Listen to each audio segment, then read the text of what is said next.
Casey Veggies, how you doing? What's the deal, man? How you feeling? Welcome to the show, WSG Radio, Mad Max Radio, St. John's University, Sports and Hip Hop with DJ Mad Max. How you doing, man? Max, what's the deal, man? How you I'm feeling? doing pretty well. I like the new album, Fresh Veggies, too. Thank you very much, man. Shout out my brother, Rockie Fresh.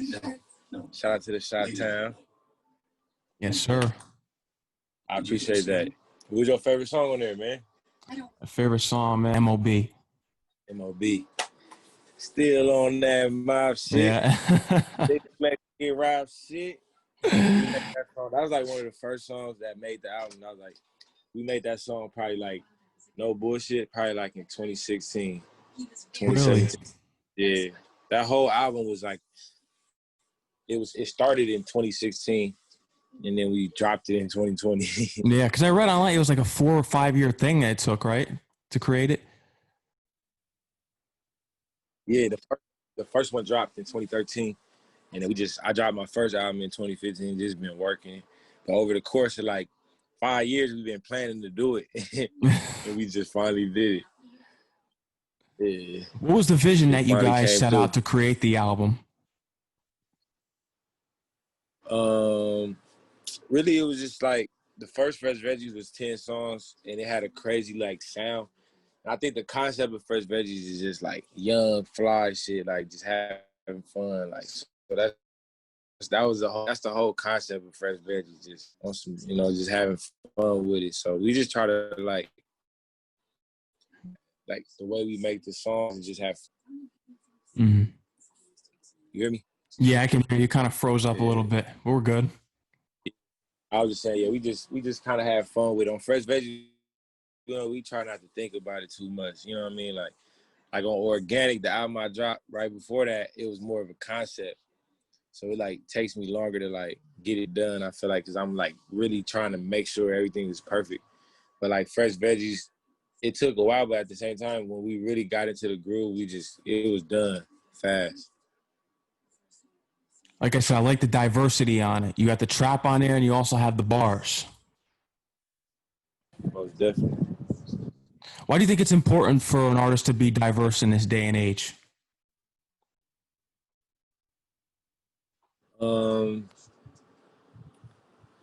I think diversity is definitely, and versatility is definitely important. Really it's smart to know your listeners, like know who's rocking with you and know what they want to hear. You know what I'm saying? And tell you really like whatever your story is and whatever your vibe is, that should be like the type of people who listen to you as well. You know what I mean? Mm-hmm. That's normally how it goes. When did you meet Rockie Fresh for the first time? Probably like I met Rockie like in 20. We did Ducking and Dodging. That was one of our first songs. But we met through the homie Brandon Deshay back a long time ago. We did a song together. Me and him had a song together before we even met each other. Oh, yeah? Yeah, that shit was crazy. But we did a song, and then we linked back up because I heard his verse on the song. I'm like, yo, he dope. He sound dope. And then we got together. He came to L.A., and I did a feature for him, and it ended up being Ducking and Dodging. We shot a video, and we just kind of like clicked ever since then. We was just brothers ever since then. Yeah. It was natural. I don't know what it was, but me and bro just got like our energy match. Yeah, I was going to leave you my next question. What do you think makes you guys good work together? Yeah, we just got the same vibe. Like we both, genuine people. We just happen to have a real friendship other than music. You know what I mean? Other than just the rap game.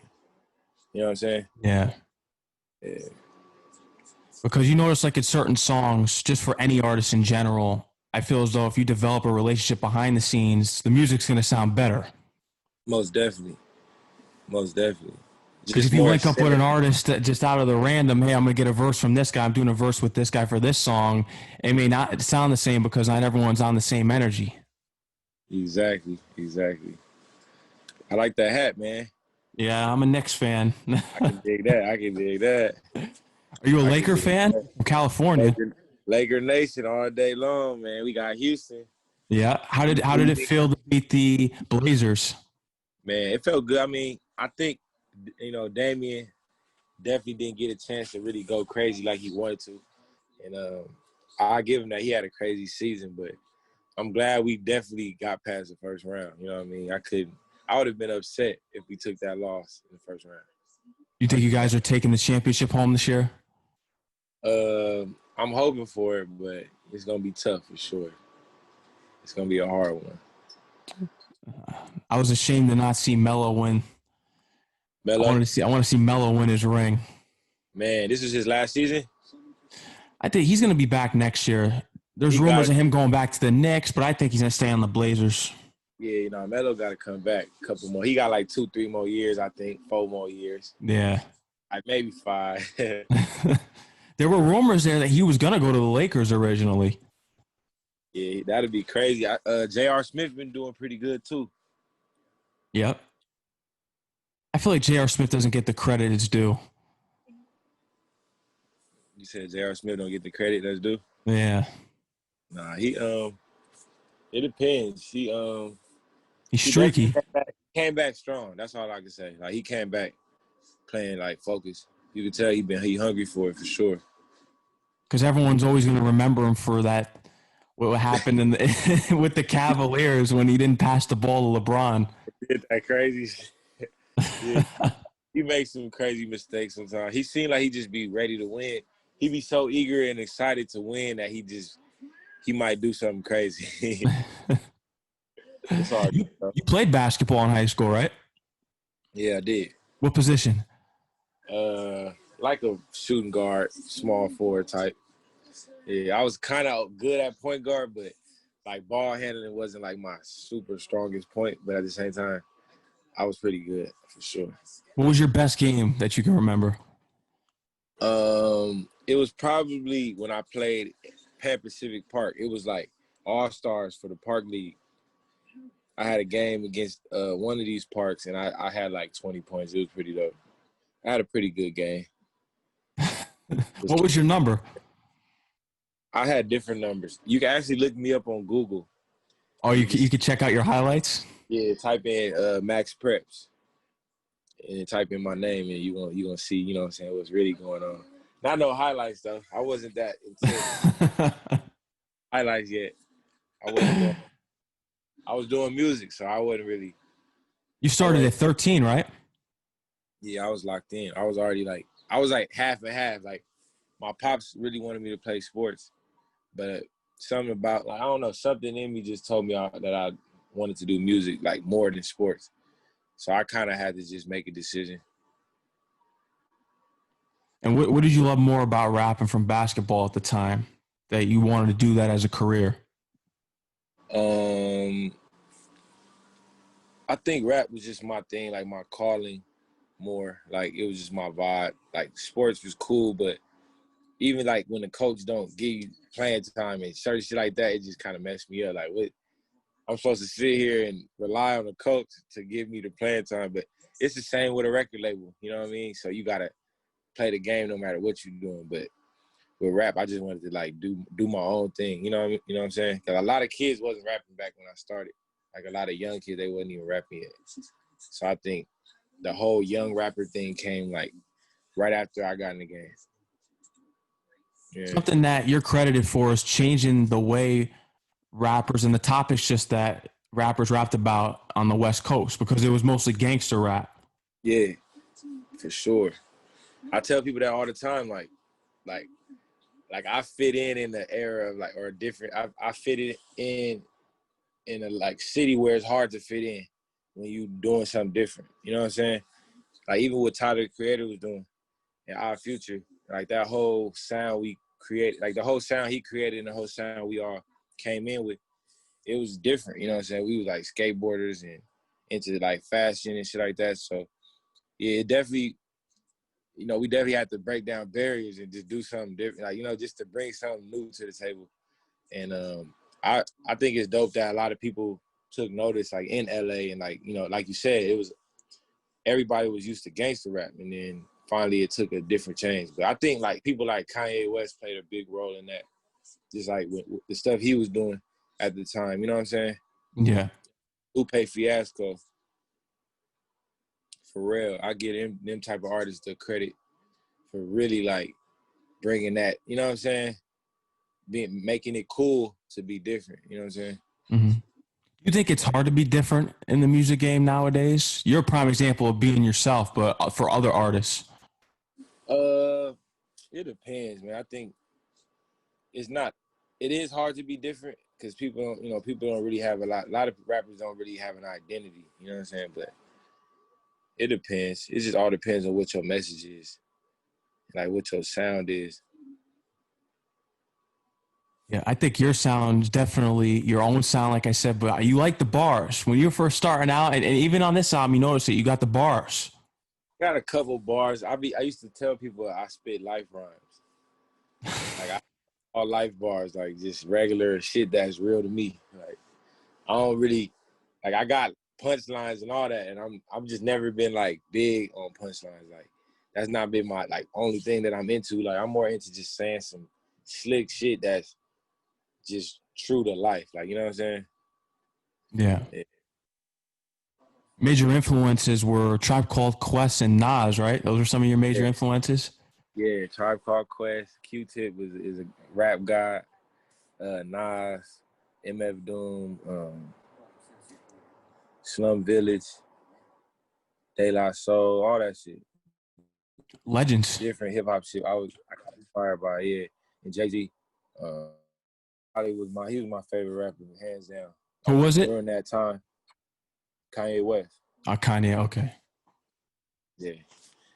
So How do you feel about Kanye's new music? yeah. People always say they want the old Kanye. How do you feel about the new Kanye?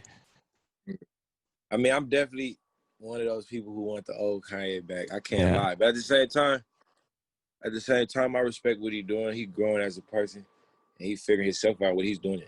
He went through what he's going through in his life that's channeling the energy that's making him want to do what he's doing. You know what I'm saying? So it's hard for people to speak on what that man is doing. You know what I'm saying? Because that's his life and what he feels. So, but I think deep down, I still rock with him. And like I said, I've always been a big fan of bro. And it'll never change. Like I'm not one of them fans that get inspired by a person and then just like forgets about them, or like just because they acting different, I'ma just like turn my back on them. You get what I'm saying? Yeah.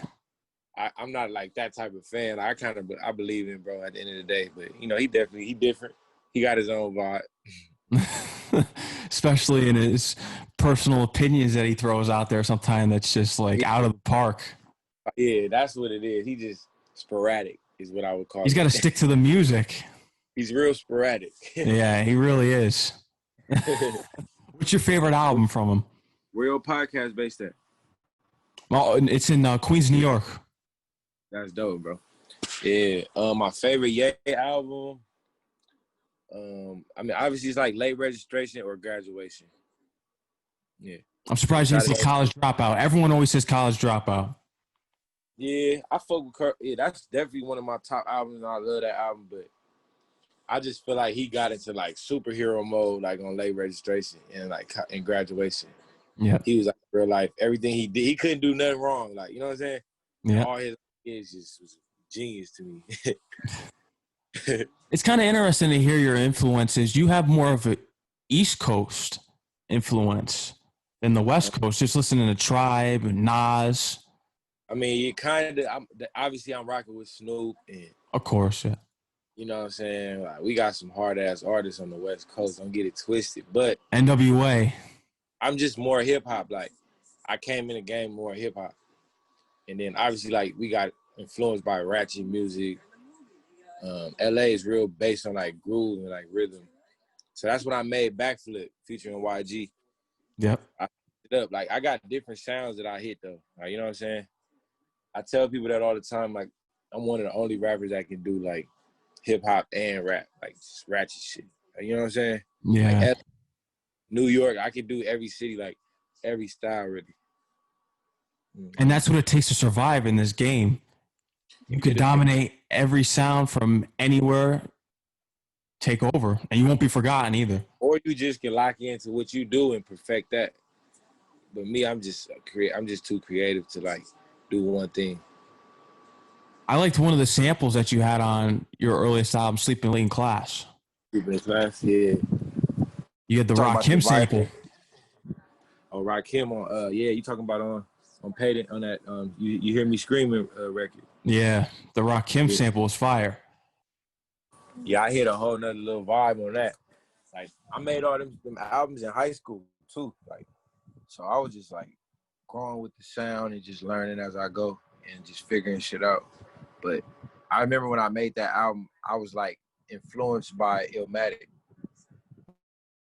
Because you listened to Illmatic when you were in 10th grade, right? Yeah, so I found out about it in 9th, 10th grade. I got inspired, and that's when I created my first album. Because my first project was the mixtape. It was called Customized Grade League Volume 1. And then I think I did Volume 2. And then after that, I did Sleeping in Class. But I did that after I heard Illmatic. So I basically, Sleeping in Class was me trying to like imitate Illmatic, but like in the young, like me, I was only like 16 years old. You know what I'm saying? Nas made Illmatic at like 19, 20, 21, like around that time. So I was a little younger, but I was just inspired, and I just went in. And how old were you when you did Sleeping in Class? Because I'm just going to compare what Nas did at 19. I was like 16, 17. See that? You beat Nas in age. You had him 3 years before he wrote Illmatic. He definitely set the blueprint. Like I heard, I'm like, yo, it's 11 songs. Like I was just learning like hip hop and what it is to create like a project, like a body of work. And I was just learning as I go and listening to different projects. And I finally like felt like I figured out what it is to create like an LP, like a real album, like a classic. So I feel like Sleeping in Class was just me learning, but a lot of people have told me like that's a crazy body of work. So maybe we did something right for sure. Of course, that album Illmatic is probably considered the greatest hip hop album of all time, but it pushed you in the right direction. Nah, for sure. Just the originality and just being authentic, saying some real shit, telling your story. That's it. That's the key to it. You know what I'm saying? Would you say that Illmatic's the greatest hip hop album of all time? It's definitely up there. Like, it's probably top 3. Yeah, What's the other 2 in the top 3 for you? Tupac. It's one of Tupac's albums that's for sure up there. And Biggie, Tupac album, Biggie album. They got some crazy albums they dropped. Yep, Tupac, All Eyes on Me. Yeah. Me Against the World. You can't really. Them projects is crazy. Even like Biggie's first album and then Life After Death is crazy as well. Ready to Die was the first one. That was a good one. Ready to Die, that inspired me too. Like when I got into Ready to Die, it was crazy. Like I was like, what is this? Like Machine Gun Funk. Oh yeah. Songs, like all them songs. I'm about to like after this interview, I'm gonna go back and listen to it. Yeah. I haven't really vibed with it in a minute, but that shit is crazy. Would you ever consider making another storytelling type Illmatic album in this day and age? I feel like a lot of artists have shifted away from the boom bap sound, as we call it on the East Coast, but I think you like being different. Would you consider making an album like that? Straight storytelling. Yeah, actually, I'm doing a project right now. I'm working with Mike and Keys, and they did like life changes for me. They did all my hip hop shit. They did Victory Lap for Nipsey Hussle. They did That's fire. Get Home Safe. They did Get Home Safely for Dom Kennedy. So they really like raw with it musically. Like they really into that. They into the original, authentic sound. And I feel like they helped me come up with my sound. Like on Life Changes and shit like that, they helped me create my sound. So we doing a whole project. I'm doing like 2 projects with them. And just taking it back to that, like just being raw and not worried about what everybody else is doing. Like, you know what I mean? I want to like show people something else. Yeah. And I love like when I watch your interviews with other radio hosts, you always speak about the artistic ability in artists nowadays. Why are people so quick to jump on a sound that's hot instead of staying themselves? I don't know. I think a higher percentage of the world is followers than leaders. You know what I'm saying? Yeah. And everybody just follow what's hot and they go on Instagram and they just be like, oh, I want to do this because this has 1 million likes. Or I want to do this because this is blowing up right now. everybody want to have a dance to their song. You know, it's cool. I get it. Yeah. Like, be entertaining. Like, doing music is about being entertaining as well as it's about being raw and like original and authentic and all that. You know what I'm saying? You definitely got to be entertaining as well. So I get it. But yeah, I just think people love to like, you know, ride the waves. You know what I mean? That's it. I hope that era comes to an end. I want that artistic creativity to stand out from everything. I don't like the dances. I get tired of it. Like you But said, Pop you got to Smoke be was killing entertaining, it. but I want something Pop that's going Smoke to had leave the a hardest. long lasting impact. Pop Smoke had the hardest dance. I ain't gonna lie, that shit. He got New York going crazy off that shit. Who, 6ix9ine? No, Pop Smoke. Oh, Pop Smoke. Yeah, rest in peace to Pop Smoke. Long live Pop. That dance is crazy, and the way it go with the music and like the whole sound that was coming out of New York, that shit is pretty crazy. Him and Fabio had a cold little vibe. Like that beat, they beat selection is all like similar, but it makes sense. I find that like being low key genius. Like when you can like create your own sound and just kind of keep it going. People look at it like, oh, you're doing the same thing, but in all reality, it's genius. Mm. And They created their own sound. But the issue is when you have 30 other people that jump on that sound, because then it's just everyone trying to sound like Pop Smoke and Fabio. But at the end of the day, you know, they wouldn't be able to do it, you know, at the level that they was doing, that they doing. Yeah. Yeah. Levels to the shit, man. Like Meek Mill said, it's levels to the shit. Cool. I want to hear what your experience was like with Jay-Z when he called you out. You were only in 12th grade. What was that experience like for you? He called. Well, his people called. And he was interested in like just working and tapping in and just trying to like, you know, just see what I had going on. So you know, they flew me to New York when I was in 12th grade. I missed like a week of school, and I went to New York. Well worth it. Yeah, Jay-Z was working on Watch the Throne, him and Kanye. Yeah. I go in the hotel in Soho, and he's playing songs off Watch the Throne. I'm just blown away. Like, what is my life coming to? I had just like realized they was dropping that album. They just had announced it. I was excited. Like, I'm like, what's going on? And then I got caught in, went and chopped it up. He played me some songs, and he was like really into my opinion on the music. Like, he wanted to know what I thought about the music, and I thought that was dope. Like, that Jay-Z even cared about my opinion on his songs, him and Kanye West songs. You know what I mean? Yeah. So it showed me like, no matter what level you at, you always supposed to be open to like everybody's opinion. You know what I'm saying? That's interesting, though. Yeah. Because you were just going in for a meeting with him. You didn't even think he was going to be playing the songs off of Watch the Throne. Exactly. That shit was like crazy as fuck. That's when I met Mike Dean. Oh, yeah? You know, Mike Dean. He's producer, right? Yeah, / engineer. So he did a lot of shit for UGK back in the day. But he do everything with Travis Scott, like all the sounds he engineering and like produces as well. I know some people say Travis Scott wouldn't be as big as he is if it wasn't for Mike Dean. Yeah, Mike Dean's just crazy talented. A lot of artists the same way. Like, you know, our engineers are so important, the producers are so important. I think a lot of people don't pay them that respect they deserve. But yeah, a lot of artists need their engineers. I think I got engineers that help me get to the next level. You know what I'm saying? And producers and stuff like that. So that's what this whole game is based on. Nobody really does it themselves. You know what I'm saying? Yeah, no. You need a team.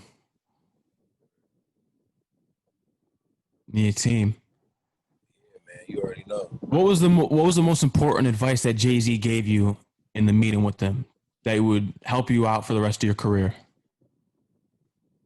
In our meeting for my album, after I ended up signing with him, management-wise, I was with Roc Nation for a few years. We had a meeting before I dropped my first album. I played him the whole album, Live and Grow. He was rocking with it. He really was like rocking with the music, and he was just telling me like, you know, don't worry about the numbers. Focus on the people who rocking with you, no matter if it's 500 or 10,000 or 100,000. He like basically don't worry about the numbers. You know what I'm saying? I think that was like dope advice coming from somebody like him, which is just like, be the best you can be for your fan base, for your people. Like, don't worry about conforming and changing and trying to like catch. Mm. And that helped you out the rest of your career. Crazy advice. I think that's the best advice for any artist. Who's a feature that you want that you think is the ultimate feature? Some people will say Jay-Z. Who do you think is the ultimate feature? Ultimate feature. I'm gonna rock with.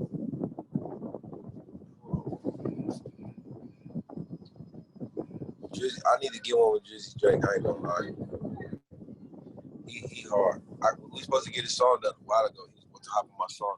Boy, it just never ended up like fully going down. But it'd be like I did Kanye. I'll get Kanye all the way in his bag, or I'll do like I work with Lil Baby or Drake. What type of song would you want to make with Drake? Something like a vibe.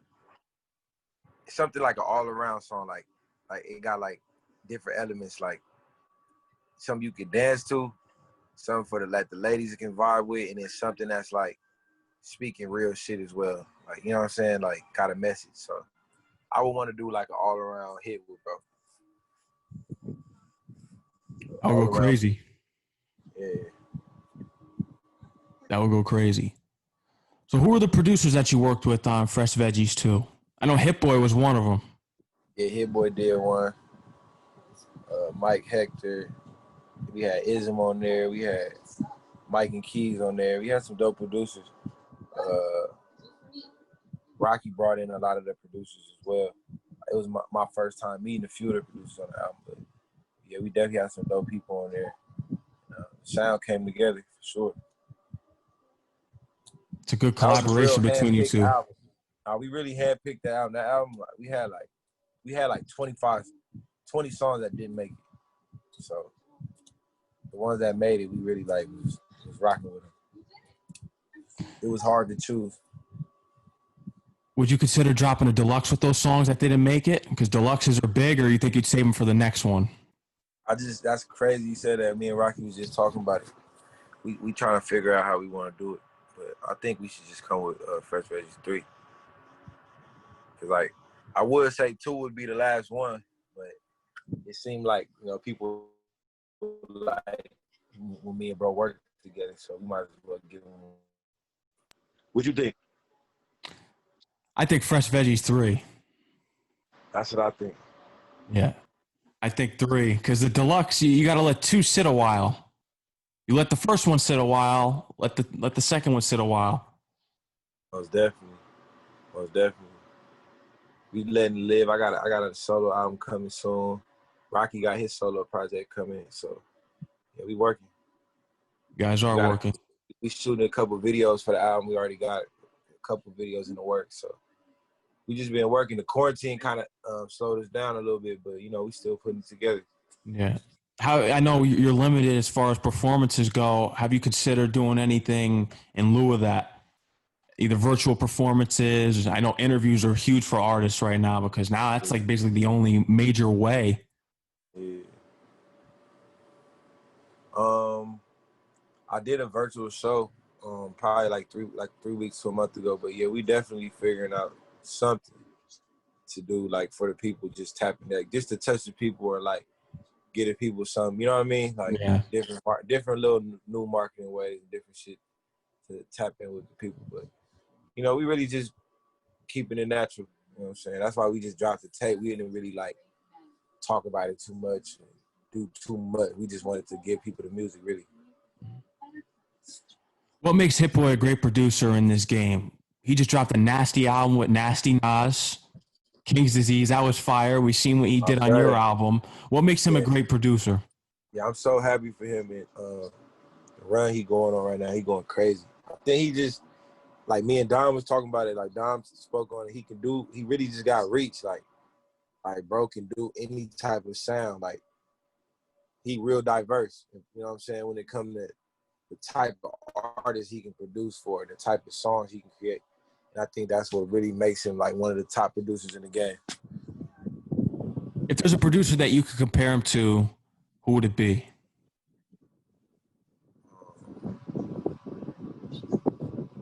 Or is he in his own lane? Kanye. Like a Kanye? Nah, he'll be like a Kanye for sure. Like he'll give you soul, he'll give you a crazy soul beat, then he'll give you a crazy like all around like arena sounding joint. Like, you know what I'm saying? So it's like bro can just give you whatever you need.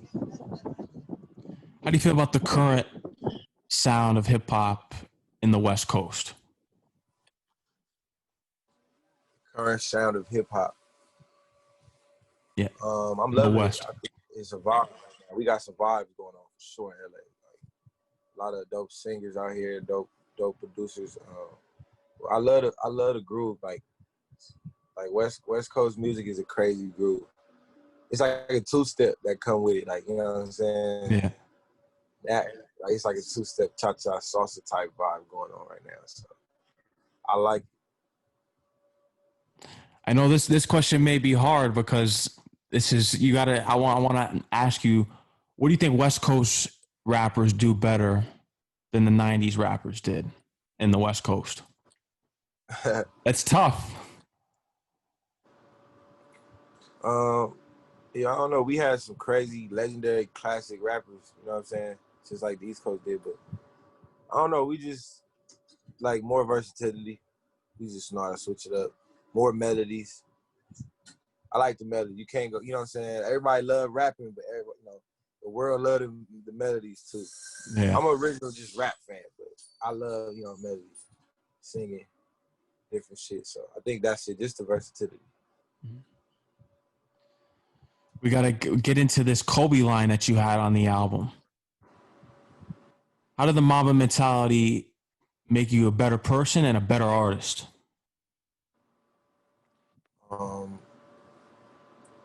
Just inspired me.